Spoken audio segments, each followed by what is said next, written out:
Pazi, ko mu da mikrofon. Mislim, da je vredno, da ga daš.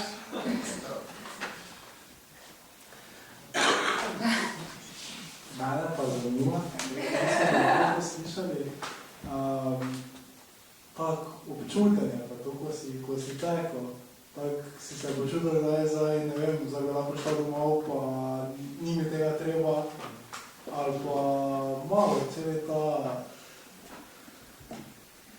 kaj se je vse dogajalo v tebi, ko si tekel, ne vem, Veliko. cele noge. Ja, veliko je teh velikokrat se človek vpraša, kaj je meni tega treba, zakaj jaz to delam. To je pogosto je v glavah tekačev, ne samo meni, po moje tudi vseh drugih.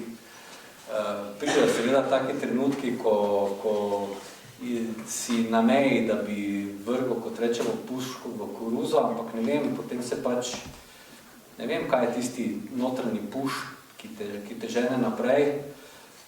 Zdaj, če pogledam nazaj, je bil mogoče to pri meni tudi na nek način ta neki beg pred odgovornostmi, pa zakrivanje oči pred tem, da se staram.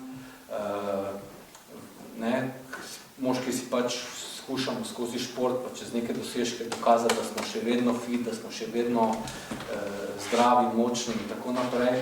Tako da mislim, da so v preteklosti so bili to neki taki sprožilci tega, da so me gnali naprej. Se pravim, do pred kratkim, ko sem začel pač tek malo drugače imati, da je to res ena taka popolno odklop in sprostitev.